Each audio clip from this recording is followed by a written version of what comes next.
Everybody नमस्कार। मैं Amit Atri, GS by Amit Atri YouTube channel पर मैं आपका स्वागत करता हूं। अब मैं बात करूंगा आपसे आर्टिकल 21 के बारे में। बात चल रही है पॉलिटी की सीरीज में। आर्टिकल 21 में मैंने आपको बताया था। आज मैं बात करूंगा अब आपसे मेनका गांधी बनाम भारत सरकार केस के बारे में। 1978 का केस है ये। बाकी मैंने विधि के द्वारा स्थापित प्रक्रिया, विधि की सम्यक प्रक्रिया, इसके बारे में बता दिया है। और एक आर्टिकल 21 में क्या है, प्राण एवं देह की स्वतंत्रता का संरक्षण, ये मैंने आपको बता दिया है। देखो, मेनका गांधी का जो मैटर था 1978 का केस था। आपको अगर जब नॉलेज हो, इमरजेंसी लगी है उस समय। इमरजेंसी के बाद क्या है, मेनका गांधी को लगा कि जब वो जेल जा सकते हैं, तो जेल जाने के बाद 1978 में मेनका गांधी जा रही थी विदेश, तो विदेश जाने नहीं दिए। इन्हें ये सुप्रीम कोर्ट गई, तो सुप्रीम कोर्ट जाने के बाद जब केस फिर बनाए मेनका गांधी बनाम भारत सरकार केस, आर्टिकल 21 के तहत विदेश जाने का अधिकार 21 के अंतर्गत बनाया।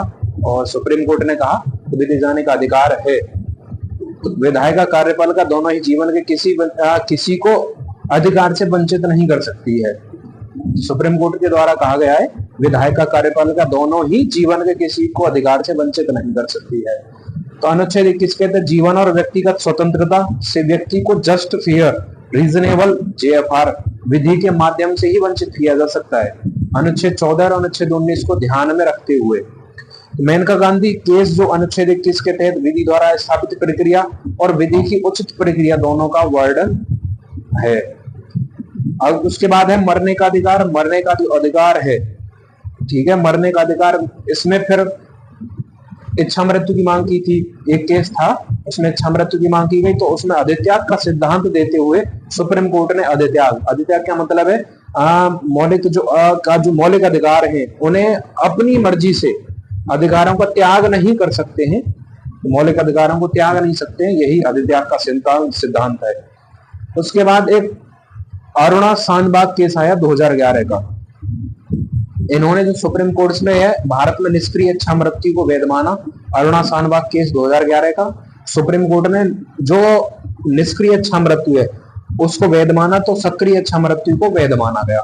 ठीक है, जो निष्क्रिय इच्छा मृत्यु को वैध और सक्रिय इच्छा मृत्यु को अवैध माना गया। देखो, निष्क्रिय क्या है, निष्क्रिय किसी व्यक्ति को बिना जहर दिए स्वतः मर जाना, और जो सक्रिय इच्छा मृत्यु है किसी व्यक्ति को जहर देकर मार देना, जैसे बेल्जियम, नीदरलैंड आदि देशों में होता है, ये वैध है वहां पर। तो ये चीज है। उसके बाद गरिमामय जीवन का अधिकार, ये भी मानव जीवन का अधिकार है। त्वरित सुनवाई का अधिकार, हुसैन आरा जो खातून केस 1979 का केस था ये। तो उसके बाद नेक्स्ट